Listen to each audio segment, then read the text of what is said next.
Welcome, your majesty, your kingdom awaits you. So, in kingdom you are king or queen of the territory left and right of your campfire.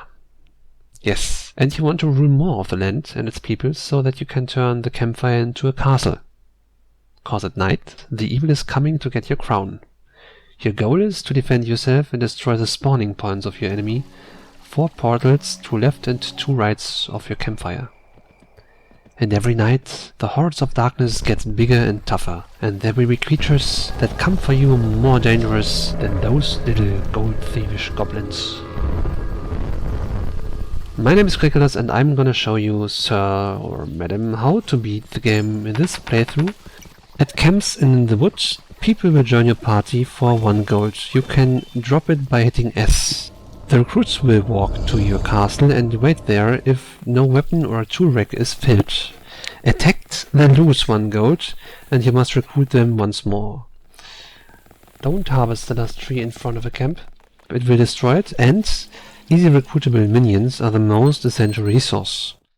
Equipped, they will produce gold with archery, felling trees or planting. The castle. You can level up your campfire several times so that you have a stone castle in the end. Every level up provides new building possibilities, so at the first level up there's a smith and an armorer. At level 2 there's nothing. Level 3 toolmaker. At level 4 catapults. At level 5 there you get 3 stone walls and watchtowers at both ends of the fortress. And at level 6 you can build knights.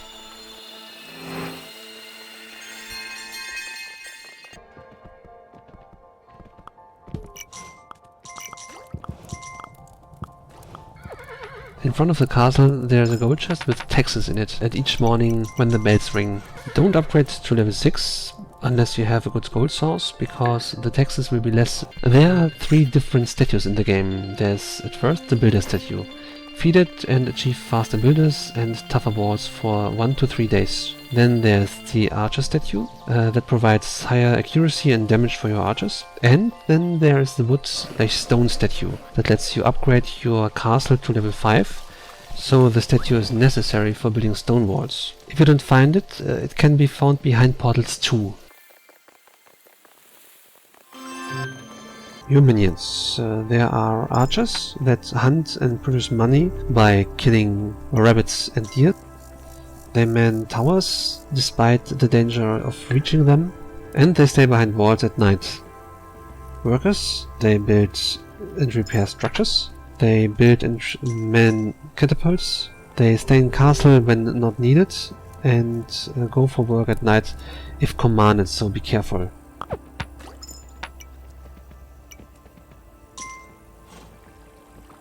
They can fell trees to access new building points. Walls and towers can be upgraded several times. Archers on towers shoot better and, at tower level 2, can't be reached by trolls and goblins. Walls can be built on piles of dirt, towers can be built on piles of rocks. The rules. Don't get caught by your enemy. When you lose your crown, the game ends and you have to start again from scratch. Second, the world is generated procedurally, but at every end of the map there are 2 portals and you have to destroy them. Third, the enemy is getting tougher each night, and there's a blood moon every 5th night that sends you even more enemies. But the night after blood night is enemy free. And at last, defend yourself with walls and archers, towers, catapults, attack with soldiers and craft with workers to get near the portals and destroy them. That's the goal. At a higher upgrade level of your castle, you can build catapults by feeding the right or left arrow. Catapults go to the farthest wall left and right, and you can have just 1 per side. They are hitting several targets with each shot, but they are hitting your troops as well, and it can be rebuilt in town if destroyed. And there is the horse. You can speed up the horse by pressing Shift, but it cannot run if exhausted, so it must be fed with grass.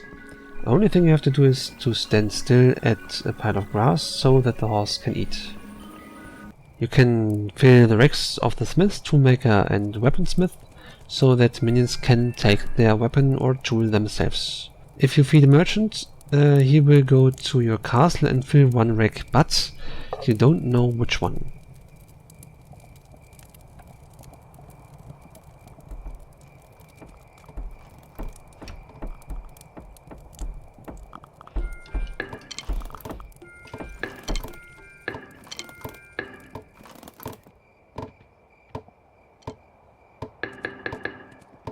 Summoning knights. You can summon knights by feeding your castle. It depends on the point where you feed your castle, at the left or right point. You can have 2 knights at each side, and the shields show if you are searching for a knight, and the flags show if the knight is still alive or dead.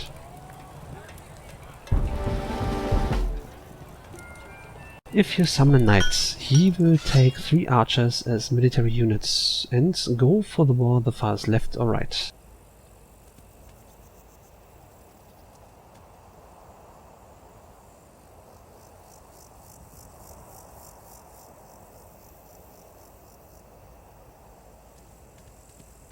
One thing is important to be mentioned. At the first arrival at the farthest wall, they go to the banner first, even if an enemy attack is taking place at the moment.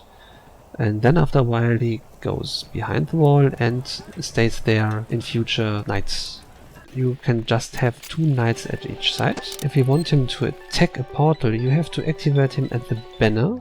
If you do this, you activate both knights that are standing there. Portals spawn monsters when you or your soldiers are getting too near, so don't build too close to them. After a Blood Knight, they are inactive. That's a good time to pass them to reach structures behind them, or explore or even attack them. If destroyed, there comes a small army of enemies, so be careful.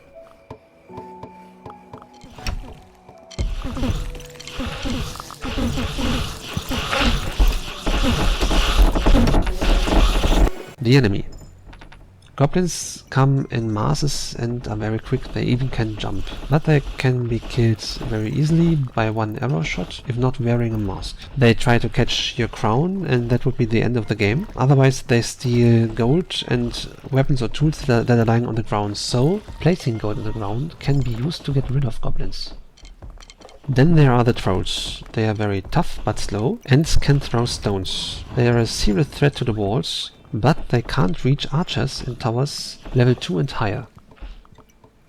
At last we have the flying demons. They catch people to eat them, even out of towers or from behind walls. If not killed fast enough, they catch 1 or 2 people and fly away with them.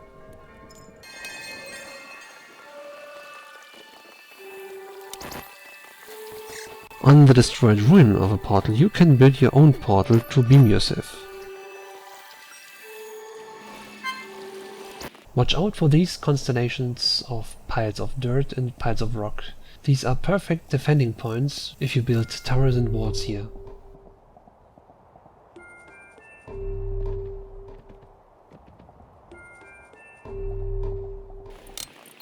Farmers and millers produce the most gold.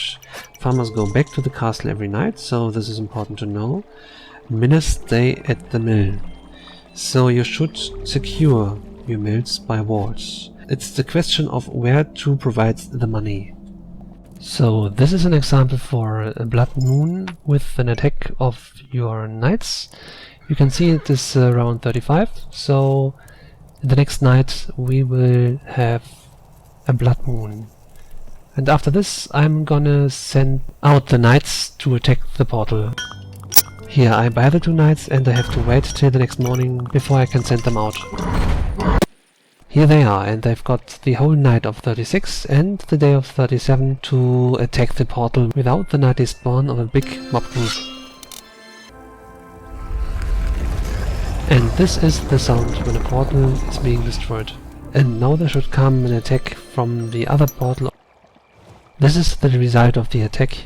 If you're quick enough, you can rehire your lost minions directly. Keep in mind that archers on towers do not hunt anymore, so you have to have as many camps as possible to recruit new ones to gain gold from archery. It is important to know that when you destroy the last portal, a lot of mobs will spawn on each side of your castle, So build as many towers and walls in between your outer walls as you can. The game can only be won by killing all monsters of the last spawn. Nice to know, the merchant is not being attacked by the monsters, so if you invested some money, he will definitely come to your town and give you tools or weapons. Here you see one possibility to get rid of the goblins. Just put down money on the ground and they will catch it and try to escape with it. An ideal place to put the money is under towers, so that the goblins do not attack but take the money, and the archers can kill them, so that the gold drops on the floor once more to bait the next goblin. So this is how you win the game Kingdom. I hope you enjoyed my video. If you did, please leave a thumb up. Until next time.